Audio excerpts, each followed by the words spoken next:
బోలో గణేష్ మహారాజ్ కి ఆదోని పట్టణ ప్రజలందరికీ కూడా వినాయక చవితి సందర్భంగా శుభాకాంక్షలు హృదయపూర్వకంగా. ప్రతి సంవత్సరం లాగానే ఈ సంవత్సరం కూడా ఆనందోత్సవాల మధ్యన మనం ఈ పండుగను జరుపుకుంటా ఉన్నాం. కొంచెం వర్ష ప్రభావం వలన ఈరోజు కొంచెం ఆటంకం ఎదురైంది.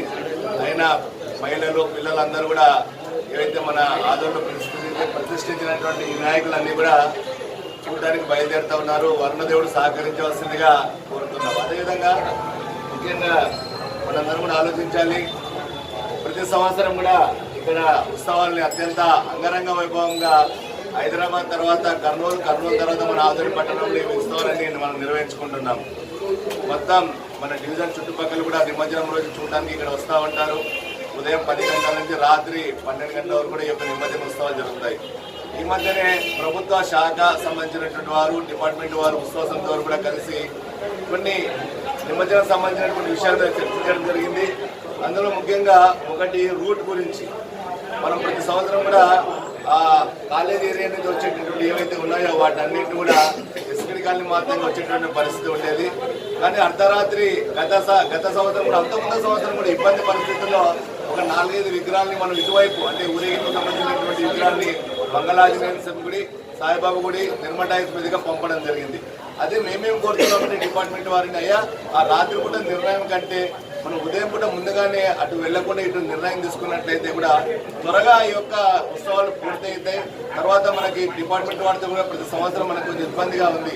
ఆ ఇరుకు రోడ్లో పోవడం వల్ల ఏదైనా ప్రమాదం జరుగుతుందని కూడా వాళ్ళు కూడా కరెంటు తీయడం వల్ల ఊరంతా కూడా కరెంటు పోవడం వల్ల పండుగ వాతావరణం కొంచెం డిస్టర్బ్ అయ్యేటటువంటి పరిస్థితి కూడా ఉంది. కాబట్టి అదేవిధంగా సమయం కూడా చాలా సమయం తీసుకుని 3-4 గంటలు త్వరగా అయ్యేటటువంటిది ఆ ఇరుకు రోడ్ల మీద రావడం వల్ల కొంచెం డిలే అవుతుందని చెప్పి మేము మనం వాళ్ళకి చెప్పిన తర్వాత డిపార్ట్మెంట్ వారు కూడా సానుకూలంగా స్పందించి మొన్న జరిగినటువంటి పీస్ కమిటీ మీటింగ్లో అందరు పెద్దల సమక్షంలో డిపార్ట్మెంట్ వారు మాట ఇవ్వడం జరిగింది. ఏమని అది మీరు చెప్పినట్టు మేము కూడా పరిశీలించాం, అందరు పెద్దలతో మాట్లాడాం, మీరు చెప్పినటువంటి రూట్ని మేము పరిశీలిస్తున్నాం, మీకు ఆల్మోస్ట్ అదే కన్ఫర్మ్ చేస్తామని చెప్పిన తర్వాతనే ఎలక్ట్రికల్ డిపార్ట్మెంట్ వారు కూడా చాలా యుద్ధ ప్రాతిపదికన ఆ మధ్యలో ఎటువంటి వైర్లు కానీ ఏమీ లేకుండా కూడా అక్కడ కానీ ఇక్కడ మెయిన్ రోడ్లో కూడా వాళ్ళు చర్యలు తీసుకోవడం జరిగింది. వారికి సమితి తరఫున మేము ధన్యవాదాలు తెలియజేసుకుంటున్నాం.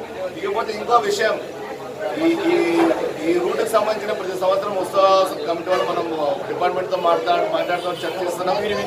ఎమ్మెల్యే కూడా మీరందరూ కలిసి అలాగే ఈ రోజు అన్నదాన కార్యక్రమం కూడా ఉంది. వందల సంఖ్యలో వచ్చి అన్నప్రసాదాన్ని కూడా స్వీకరించారు.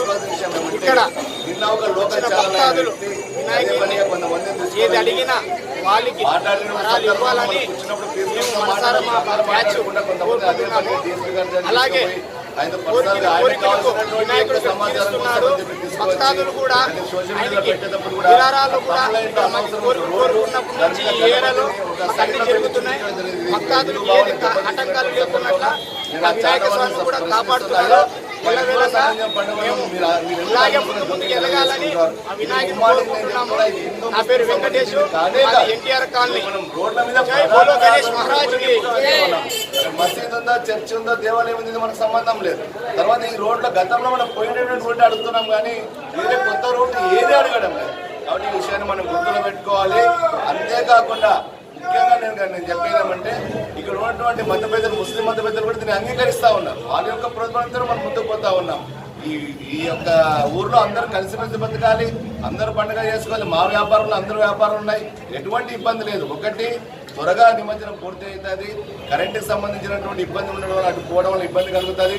మూడోది ఆ లైన్లో ఎక్కువగా ఈ మధ్య హాస్పిటల్స్ వచ్చాయి. హాస్పిటల్స్ ఉన్నాయి కాబట్టి కొంచెం సౌండ్ కూడా డిస్టర్బెన్స్. ఇవన్నీ పరిగణలో తీసుకున్న తర్వాతనే డిపార్ట్మెంట్ వారు సానుకూలంగా స్పందించారు. కానీ ఛానల్లో అతి మూలంగానే నిన్నటి నుంచి ఒక అందరూ కూడా ఒక అయమయ వాతావరణం ఏర్పడింది. కాబట్టి మేము ఇందాక ఎమ్మెల్యే గారితో కూడా మాట్లాడాము. మనం ముందు అనుకున్నటువంటి డిపార్ట్మెంట్ వారు అంగీకరించిన రూట్లోనే మనం వెళ్తాము. దీనికి సంబంధించినటువంటి డిపార్ట్మెంట్ వారు కూడా సహకరించాలని చెప్పి త్వరలో అవసరమైతే ఈ విషయం మీద ఎస్పీని కూడా ఉత్సవ సంస్థలు కలిసేటటువంటి ప్రయత్నం చేస్తాం. కాబట్టి అంతవరకు ఎవరు కూడా మండప నిర్వహణ ఎటువంటి ఆందోళన చెందకండి. ఉత్సవ సమితి వాళ్ళు మాట్లాడుతూ ఉన్నారు. నేను మరొకసారి ఈ ఛానల్ వారిని హెచ్చరిస్తున్నాను, అయ్యా నువ్వు లేనిపోని కలగా చేసుకుని ఒక వాతావరణం క్రియేట్ చేయొద్దండి. ఏదన్నా చర్చల మాధ్యంగా ఎమ్మెల్యే గారు ఉన్నారు, డిపార్ట్మెంట్ ఉన్నారు, డిఎస్పీ గారు మేము మాట్లాడుకుని మా పండుగను ఏ విధంగా చేసుకోవాలో మేము శాంతి భద్రతలుగా చేసుకునేటువంటి ప్రయత్నం చేస్తామని చెప్పి ఈ సందర్భంగా తెలియజేస్తున్నాం. మార్పులు నిజమెంత?